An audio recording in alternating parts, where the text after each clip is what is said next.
to everybody. On behalf of the Ophthalmology Foundation, I extend a hearty welcome to all of you to our webinar on many faces and ways of mentoring. I'm Dr. Meenakshi Swaminathan from Chennai, India, chair of one-to-one mentoring subcommittee of the Ophthalmology Foundation. Please do share your questions in the chat box and we will take them up at the end. I have some very experienced ophthalmic clinician educators and mentors today who will share with you the many ways one can mentor and be mentored. And let us get started right away. So I will be speaking on the basics of mentoring.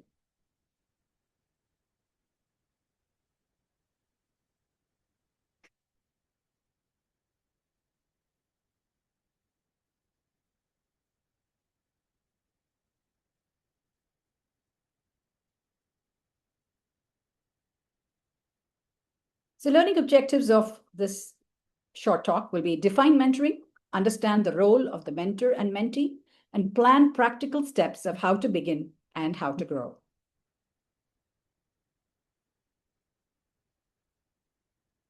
"90% of the world's blind population live in areas with limited or no access to eye care.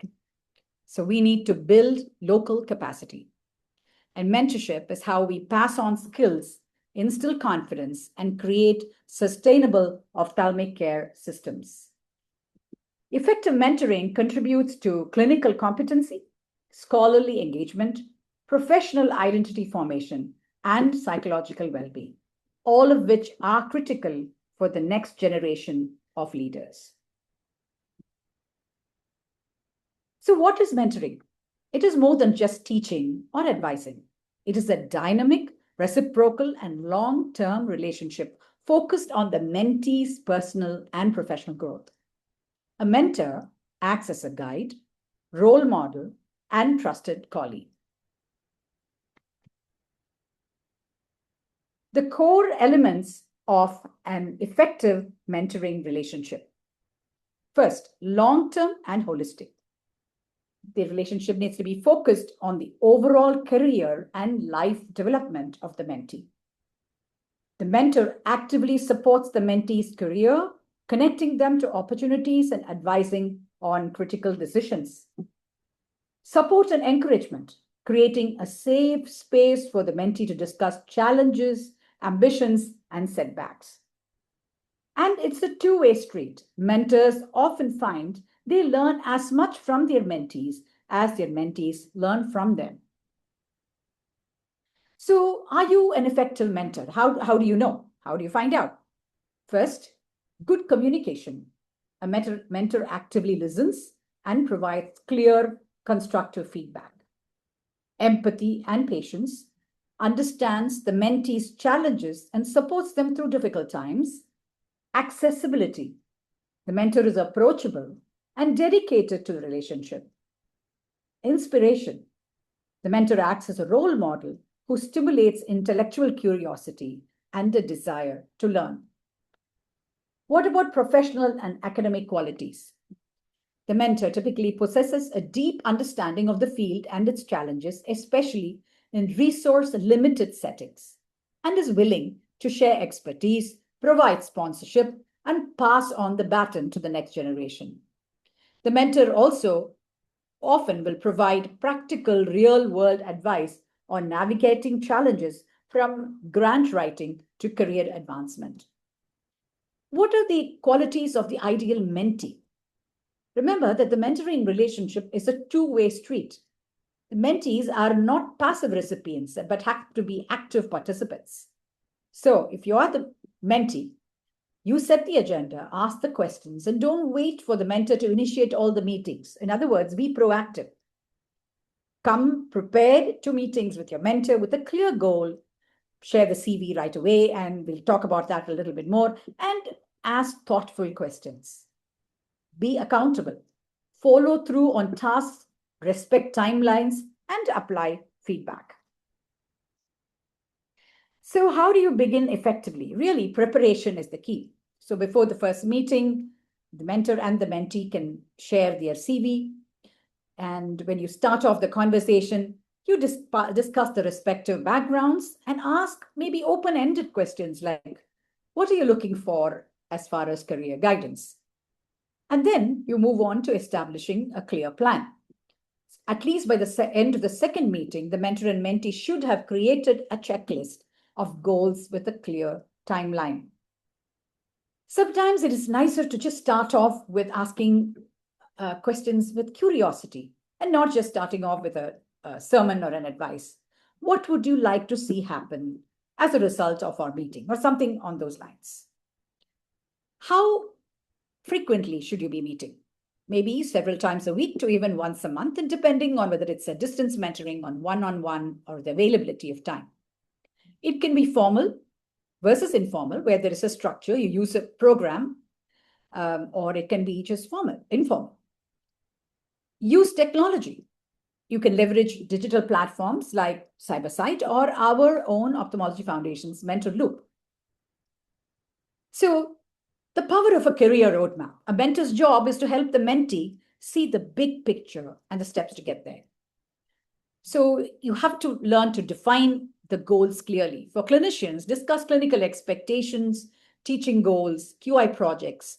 How can they achieve national or international recognition? For the researchers, if you're the mentor, discuss research aims, grant applications, and the path to publishing their work. And for promotion, review the criteria and guide them. Also important is to discuss work-life balance and how to negotiate for resources when you are working in resource-starved settings. It's not without its pitfalls. For mentors, a hierarchical approach that only gives orders is a no-no. Also, a lack of commitment and inconsistency, and failing to adapt, offering advice based on only their own experience is not going to work. For the mentees, a lack of respect for the mentor's time and expertise, a lazy attitude and not following through, and procrastination or an overconfident attitude are again big no-nos. So I'm just going to place a short video of how to access the Ophthalmology Foundation's mentoring program. You go to our website and go down to faculty development, and there is a tab that says mentoring programs. There is a one-to-one mentoring along with applications for both being a mentor and a mentee. There are also testimonials from previous mentees. Or if you wish to do group mentoring, about which you're going to hear a lot more, there are again applications that you can fill out. In conclusion, mentoring is an art learned over years of hard work and empathy. A good mentor stimulates a developing mind and doesn't just provide easy solutions. So if you are thinking of becoming a mentor, embrace the role of a mentor, not just as a teacher, but as an advocate, a role model, a sponsor for the next generation. The ultimate goal is to build a global community of eye care professionals who are equipped, confident, and inspired to eliminate blindness and vision impairment across the world. Thank you.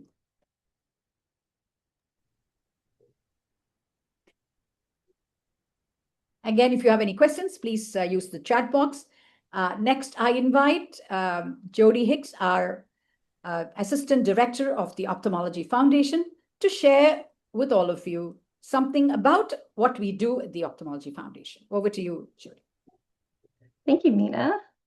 Hello, everyone. Again, I'm Jody with the Ophthalmology Foundation, and I wanted to just give you a very quick overview of what we do at the Ophthalmology Foundation. We have several programs depending on the stage that you're in within your career. We have examinations, which are online, offered in March and September in visual sciences, optics, refraction and instruments, and clinical ophthalmology. And we just added 2 subspecialty examinations as well. We also have fellowships, which are typically 3-month observerships for young ophthalmologists. There are some 6 and 12-month fellowships as well. And you have to be from a low-resourced and underserved country to join another country, go to another country and join a training program. And so you fellows gain in-depth knowledge of some specialties and improve their practical skills. We also have different faculty development programs, including our one-to-one mentoring program and group mentoring. And with these programs, we provide tools, techniques, and resources to optimally train and improve ophthalmologists and eye care professionals through different educational activities. And then finally, we have accreditation, which is an evaluation of ophthalmology residency training programs to meet international standards and focus on program improvement. And these can be surgical or non-surgical programs. So that's a very quick overview of what we do. We have our website that you can always get more information about that. And then I also just wanted to reiterate that this webinar will be recorded. So if you missed something, that's fine. We will be sending this recording out to everyone who registered. And also participants are all in listening mode only since it is a webinar, but please use the Q&A box at the bottom if you have any questions, and we will answer those at the end.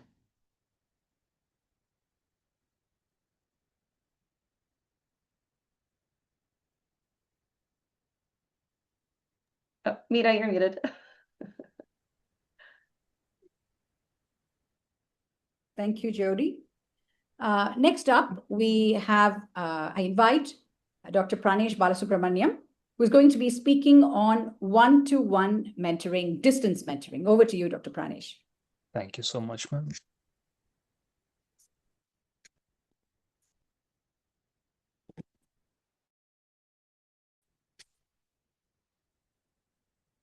Great. I hope the slides are visible. Thank you. Thank you so much, everyone, for joining us today. And thank you so much, Meena ma'am, for the opportunity. I think she has laid an excellent foundation for me to speak on the next topic, which is called distance mentoring and trying to bridge the gap between geographies. Distance mentoring is possibly the most common form of mentoring we do across different places. And I think it's the most challenging form of mentoring as well. I think I've been quite fortunate to be on both sides of the call and being mentored by some of the brilliant teachers out there, and having to guide young ophthalmologists and medical students who are aspiring to become ophthalmologists as well, both near and distance. So the objectives are twofold. First, we're going to list the positives and negatives of distance mentoring. Thereby, we understand what distance mentoring means. And second, I can suggest a useful framework which we could use for mentoring. Mentors, wonderful mentors are everywhere, and technology makes this miracle possible where we can connect between different people without even leaving our chairs, just like how we're all connected right now from different parts of the world. And you can see that a mentor and a mentee will have a shared interest, and both of us promote mutual growth. Like what Dr. Meenakshi ma'am was saying, that it is a relationship, it is a give and take. So the arrows go both ways. The career guidance flows from the mentor to the mentee, but also we can learn a lot from our mentees. We can learn technology, we can learn about AI, the younger generation, by using their energy and by using their expertise. But let's be honest, we all know that from experience that it's not easy with distance mentoring. That's why it's quite challenging, because when we connect over a virtual call, we kind of lose the closeness. We lose those coffee breaks, those informal chats, those 5 minutes after a difficult theater list where so much real mentoring happens organically. We might miss those interactions when it comes to distance mentoring. So to overcome those negatives, I think the distance mentoring has to be purposeful, has to be deliberate, and we have to put 10 times more effort into distance mentoring when compared to real person or kind of in-person mentoring. Just like a distance relationship, we have to give in all the efforts to make this happen, to make this work. So how do we do this on purpose? I would like to share like a small analogy or kind of like a model, which we all know, which we're all quite familiar with. As I tried to make sense of my own mentoring, this parallel kept coming back, like a telemedicine consultation, right, between a doctor and a patient, separated by a screen. A mentoring, which is telementoring, a distance mentoring, you have a mentor and a mentee separated by screen. So there are similar constraints and challenges on both scenarios. Now, just to be clear, this is just an example I'm trying to bring in. So the mentee is no way a patient, right? So the whole idea is the 4 steps of telementoring, the 4 A's: assessment of needs, analysis of the strengths and weaknesses of the mentee, and the advice or the actual answers we give to the mentees, and the aftercare. So we have 4 A's. I'm comparing those 4 A's to the 4 components of a telemedicine consultation.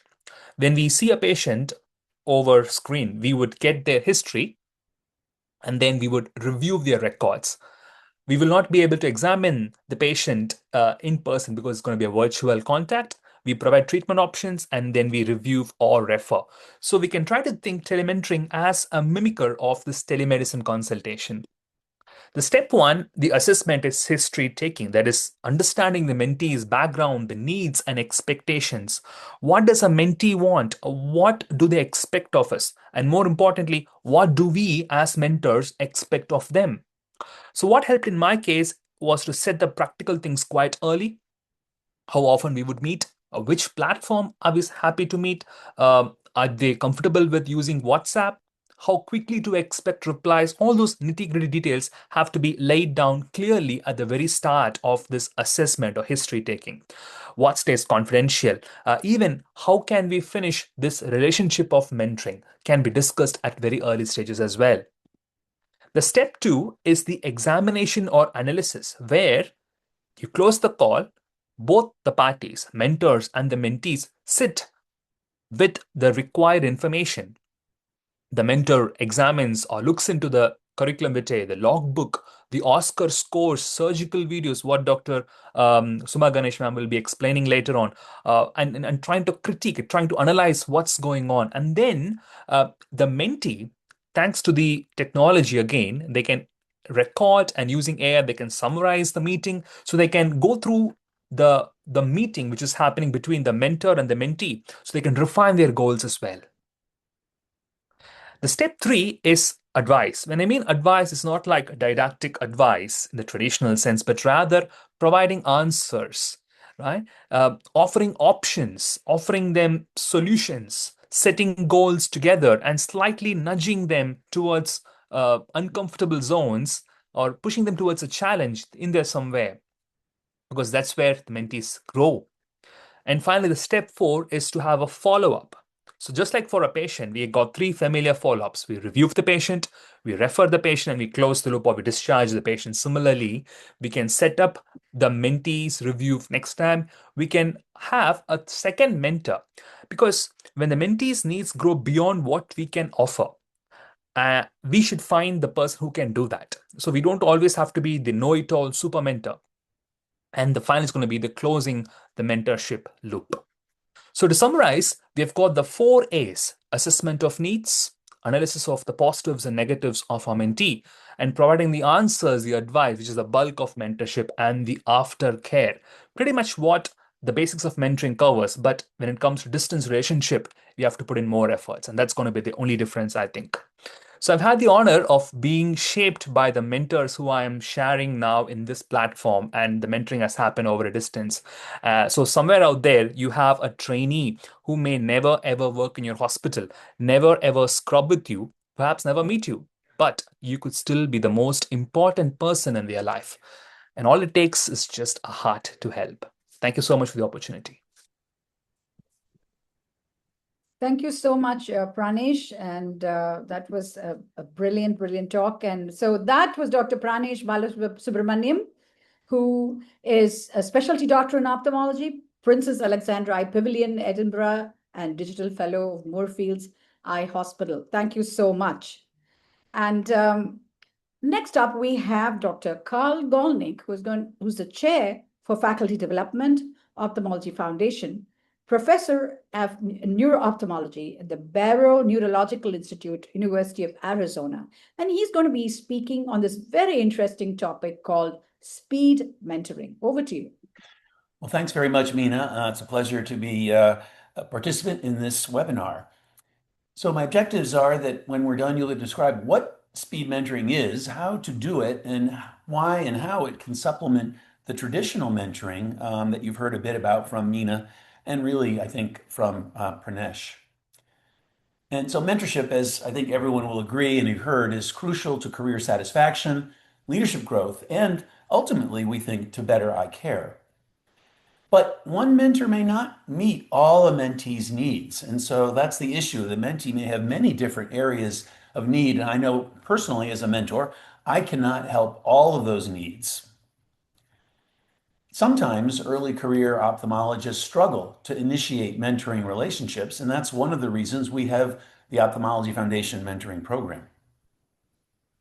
So what is speed mentoring? Well, it's short, structured, time-limited mentor contacts, and you might think, well, that sort of flies against what was said about long-term relationships. I'll try to talk about how that might be rectified.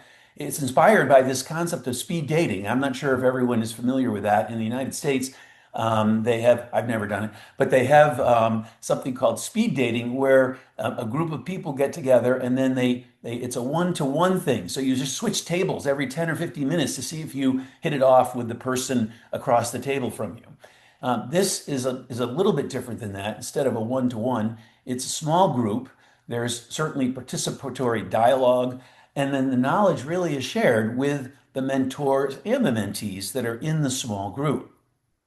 So here's how we did it. Really, Helena takes, I think is the responsible. She can tell us when she gets to her talk. But with the last couple of APAO meetings, we've had a leadership development program speed mentoring session. It was 90 minutes long. There were 26 early career mentees from 15 countries, 11 mentors from 9 countries, and 6 roundtables. So in each roundtable, there were 2 mentors and then several mentees. Each group, or each session, if you will, of the speed mentoring lasted for 15 minutes. And at the end of the 15 minutes, the mentees would rotate to a different table to talk to different mentors. The mentors would stay put so it wasn't too confusing.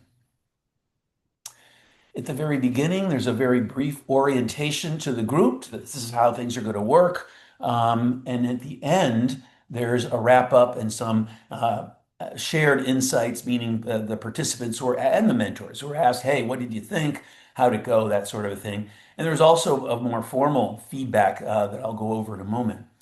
The table topics are chosen in part certainly by mentee interest, and the mentor expertise included things like you're seeing here, leadership development, work-life balance, challenges in global ophthalmology, really depended on the mentees and what their interests were. What participants valued most. So this is stuff that comes out of the program evaluation. So we want to continually improve our program. And so we said, what worked well, or what was good about this program? And there were 4 sort of most common themes from respondents. The expertise and passion of the mentors. They liked the interactive and sort of informal engagement that was going on between the mentors and the mentees. They felt that networking and peer learning was important because certainly, at least at my table, there were a lot of interesting comments from the mentees. And I mean, there were times when I wasn't really sure about what was the answer was. And one of the other mentees actually said, well, here's what we did to meet that request. And then the organization and structure they thought was interesting and good. They were asked how they plan to change after the group mentoring, or the speed mentoring program, and they said, well, they'd be more likely to seek mentorship and more likely to help mentor others. And I think mentoring others, mentoring in general, it's not about old versus young. It's really about experience versus inexperience. So I've had mentors that are younger than I am because they've had experiences that I didn't have in some area.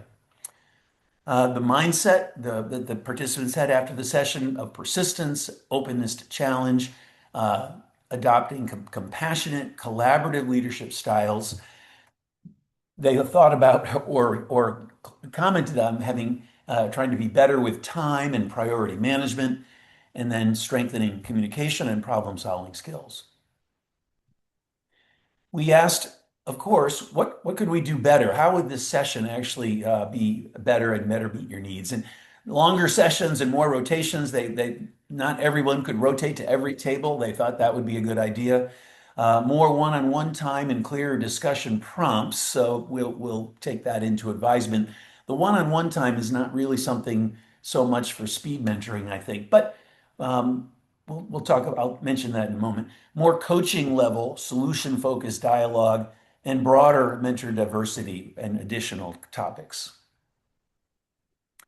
So our takeaways from running the speed mentoring was keep the round short and focused. 15 minutes seemed like a pretty good time. I mean, there's always more questions, but that was a decent time and allowed maximum exposure to different mentors. The mentors stay put, the mentees rotate.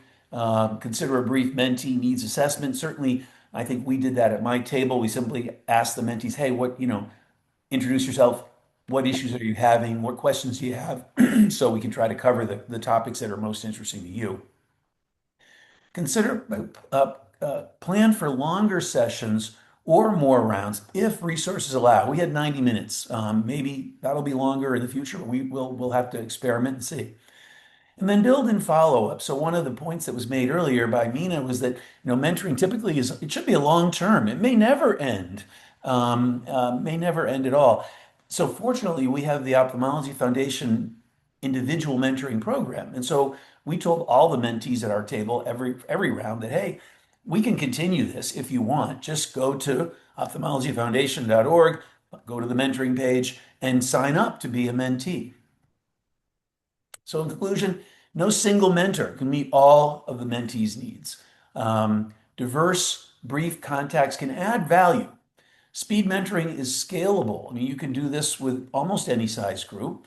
It's a low-cost way to embed mentorship, perhaps at scientific meetings. I mean, maybe you could do this even in your own institution if you have a large institution. The next steps, perhaps longer sessions, structured mentor prep, and more outcomes and follow-up of the participants that were in the meeting. So try it at your next meeting. We're happy to share our template and talk about it further if there are other questions. And I thank you for your attention. Thank you, Karl, for the detailed overview of a very new way of mentoring, speed mentoring. And so now we move on to another topic, another very interesting topic. What if your hospital has a group, a project that you want to accomplish as a group? So you need to have something called group mentoring, which is, again, a very interesting and different concept. And today we have with us Dr. Helena Filipe, who's a consultant ophthalmologist and ophthalmic surgeon specializing in the cornea and ocular surface, based at Hospital Egas Moniz in Lisbon, Portugal, who's going to be speaking about this very topic. She's also the chair of group mentoring programs and CPD at the Ophthalmology Foundation. Over to you, Dr. Helena. Thank you so much, dear Meena, dear Dr. Meena. Thank you so much for the opportunity to speak about group mentoring with the V before, which means virtual, digital, telementoring, as we have heard earlier. And this is about speaking about building communities that effectively learn, lead, and transform. So if we would like to define group mentoring, this could be one of a possible definitions supported by technology as a structured mentoring approach, where several peers and one or more mentors learn and build with and from each other to co-create together. This is about creating environments where collaborative learning, shared reflection, peer mentoring, co-creation, and building of longitudinal relationships happen. It's not simply about holding and having a program of online meetings, webinars, and coaching sessions. So the real question, the course question when we are thinking about group mentoring is not so much of who will be my mentor, but what will be the community that will help me, my project, grow. So regarding virtual group mentoring, and we say virtual because the experience of the Ophthalmology Foundation in this area of mentorship has been supported by technology, is about working together towards a common goal. How feasible it is by developing and enhancing team-based projects. And this QR code leads to more elaborate explanation of group mentoring. But essentially what happens is shared learning, shared leadership within the team, within the community, happening through a process of structured, yes, but also flexible, with peer support, bringing diverse experience, and with this very acute and chronic sense of ownership, where everyone is called to contribute, and every contribution is important to co-build with a visible output. It's very important for this community of practice that there will be some sort of a visible output. And in our case, it's developing a project within faculty development, for instance.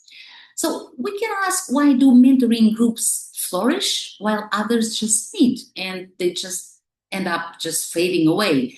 Because from groups, they are expert enough to build a team expert enough to build a community, and a community of practice where people learn and build through a shared purpose, mutual engagement, collective meaning making, and developing a shared repertoire. So a visible output is very important to feedback positively the community to keep on going and keep on co-building. And this happens as well because it has to be an environment that it provides this psychological safety where everyone is called for a contribution and feels safe to contribute, to participate, to collaborate by asking questions, to admit uncertainty and vulnerability, to challenge ideas respectfully. We don't agree in every aspect. And by bringing all those diverse experiences, ideas, the community will be richer. Learn from mistakes, correct them, and go on moving forward and offer these new perspectives. Experiences and examples provided of Ophthalmology and the Mozambican College of Ophthalmology, because both have this team wishing to build or enhancing their simulation-based education training center regarding their faculty to be more confident in terms of their skills and competence in teaching by simulation. And also in the continuum regarding the Mozambican College of Ophthalmology, this was also some visible output that could be co-built with this kind of environment, a curriculum for cataract surgery training by simulation. And supported by technology, we could also apply innovative techniques, strategies for learning and building as design thinking, for instance, or the jigsaw exercise. And another very multifaceted, holistic, multidisciplinary, interprofessional project that was started with this group mentoring project and mindset was running a project for retinoblastoma led by our colleague Isra Muhammad in Sudan that has been put on hold brutally, I would say, by the war. So when we speak and when we think about group mentoring, we should measure success not only by only satisfaction as for every learning intervention, but also considering outcomes in several layers. The layer of the individual, the community that are formed with these individuals, this team, this community of practice, sharing the same purpose, building together, building relationships in a trustful environment, either digital or face-to-face. In our case, the experience was digital, as I have said before, and also the impact that this visible output, this outcome that was made at the offset of the project impacts the organization. This is very, very important for the community to thrive. So when we speak about group mentoring, we should make ourselves thinking about going from the dyadic classical model to networks, from the individual to the team and community, to knowledge transfer, to a co-creation within this community, from isolated conversations to a collective impact, especially not only to the individual, yes, but also to the community within the individuals as well, but also to the organization for what the project was designed and developed for. So while wrapping up, I would like to ask you these two questions. What challenge could your team solve together? Who else would you bring into the conversation? And we would love to hear from you in terms of these kind of mindset of building together projects and then build from there with you together. Thank you so much for this opportunity, and I look forward to answer any questions that you might have, either at the end of the webinar or using the provided emails. Thank you.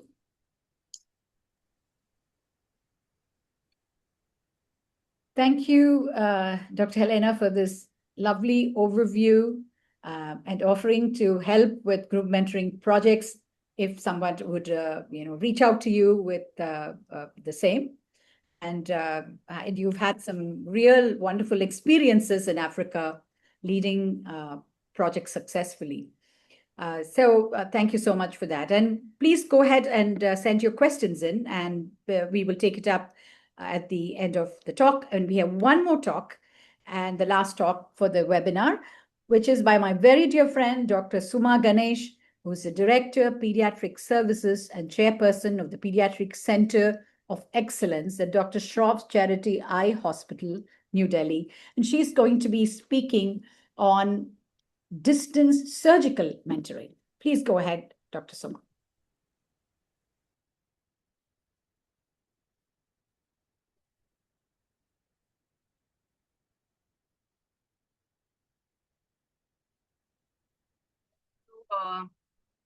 Thank you, Dr. Meena, for the kind introduction. And also I would like to thank Ophthalmology Foundation for giving me this opportunity. I would be speaking on distance surgical mentoring, many faces and ways of mentoring. So the earlier days when we were doing the POLTC project, that is the learning training project, we used to have a different sort of a distance mentorship where the candidates used to come to this training institute, and then the trainer or the mentor used to go to the trainee institute and teach them. So this was all the initial projects began with. But what led to the new ways to mentorship is basically COVID-19. It disrupted surgical mentorship, it reduced volumes, and it reduced face-to-face connections. This environment caused a lot of decline in the technical training, and also we all had to shift to digital and remote frameworks. But we all know that mentorship in the surgical field has always been recognized as a crucial point of career success. So distance mentorship models can be maybe utilized to overcome the geographic limitations. You can increase the mentorship access and strengthen the mentoring relationships in surgery. So we have the mentor and the mentee. They're located in different surgical geographic areas, and then we are using technology to create a boundaryless and qualitative different mentoring. So this began in 2018 when with Orbis, and we did a project with Makassar, Indonesia. First, it was a trainee coming in for a short 3 months training to the training institute, and then when the trainee went back, the mentor and the mentee had remote surgical mentoring. So what we did was, like, the mentee used to do surgery there, and on a specific day, the mentor used to spend time, and we used to watch the surgical videos intra-operatively. So this changed the relationship also with the mentee, and also helped us build a good remote surgical mentorship. So the program goals Shroff Charity Eye Hospital started this digital hub in 2023 along with Orbis International, and with the goals were to improve the surgical skills and also include blended learning. So now, how did it work? Basically by live connections. And we needed it more because we had also secondary hospitals where our residents, our training students, and less experienced surgeons were there, and these are located in remote areas. So we connected the link with localized surgeons with the experts, and that is why during real operations, we helped them do the surgery. And what we had, so this helped the doctors to learn advanced technique without long travel. So before that, we need to check the facilities. But if it's your own hospital, it's fine. But if you're mentoring in a different hospital, then you have to check the equipments, and you have to see the facility available for a virtual meeting before the enrollment. You could also do a wet lab, and it can be communicated, because these are the Philips eyes which have been used in strabismus surgeries. And the mentee can practice first with the Philips eyes, and you can watch it at your house. I mean, like, you can watch it at your location, and the mentee can practice at his or her location. So before the surgical mentorships, when the live sessions, then the information we use CyberSite for including the photos, and if you want to share any patient history or the cases, and the mentor then would evaluate whether the case is appropriate for remote guidance. Then we could plan. So we could also use WhatsApp for using for one-to-one discussions, And we could discuss the cases, like the mentee used to send them the orthoptic sheets or the photographs via WhatsApp, and we could have a one-to-one discussion, and then we could intraoperatively help them. So, but what you need is, there is a requirement of high definition camera on the operating microscope, a USB video capture card connected to a laptop, and a network at an internet network of course connections, and a USB wireless lapel microphone. So we have to ensure that the quality of the bandwidth is good. So we can also use a simple operating microscope with artificial eyes, because sometimes it may not be possible for us all to have the accessibility of the recording in the operating microscope.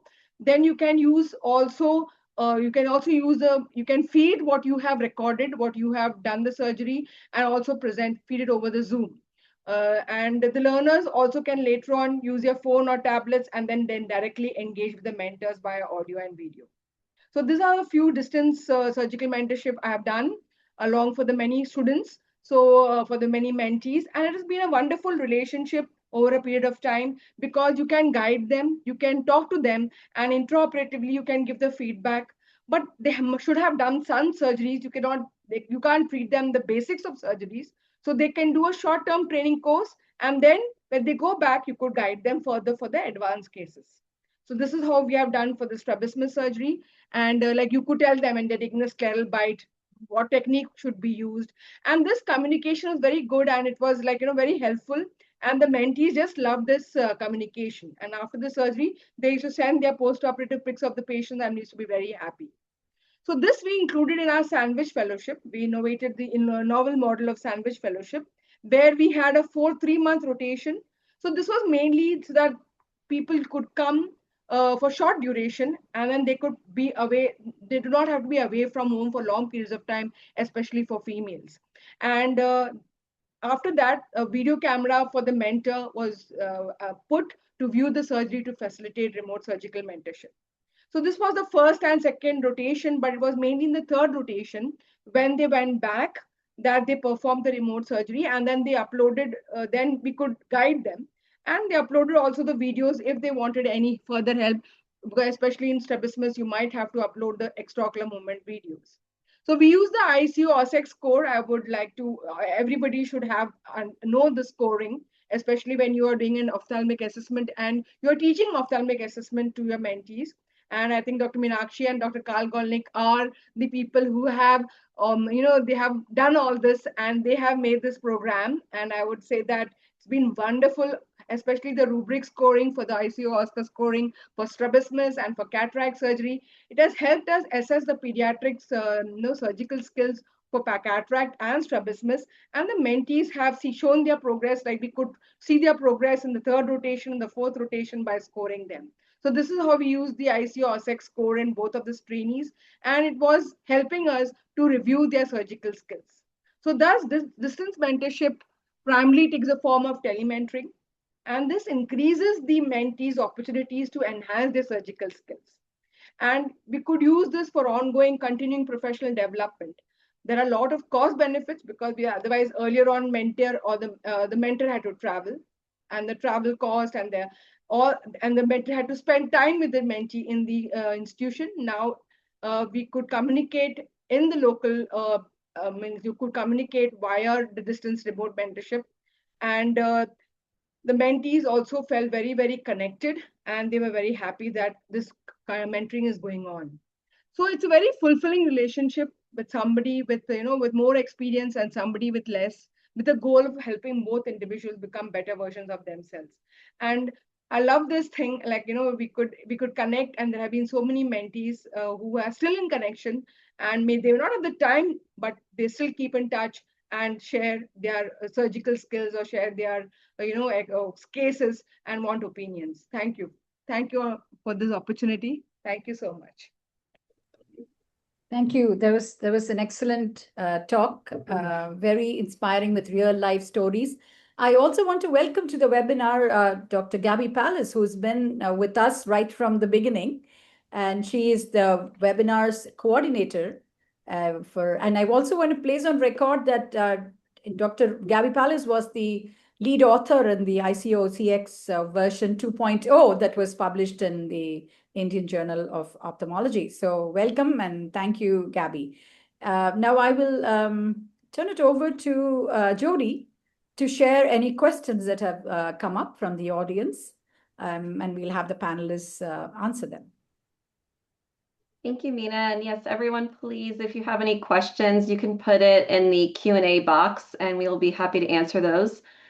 We did have one question that came in earlier with the registration that the panelists could answer. Perhaps Helena could answer this one since she has done some group mentoring work in Africa. The question was, as an ophthalmologist trained in Angola, I would like to know what mentoring structures have worked best for connecting mentors and mentees across different African countries, particularly where access to subspecialties such as ocular oncology is limited. Thank you so And much. I'll put that question in the chat as well so everyone can see that. Thank you so much for the question. It's a very good question. I'm afraid I cannot say exactly a very short answer regarding the best format of mentorship. What I say is that mentorship will work in many ways as long as there are mentors and mentees. So people wishing to be mentored and people wishing to mentor and to share experience and help and have the joy of seeing others thrive and grow. So the thing is that, for instance, by using technology, we can have caveats in terms of the technology, as Professor Pranesh has presented, with having a kind of a screen in front and dividing the people, but we can create always this environment where there is a trustworthy environment of working and learning and moving forward. And this is the most important thing.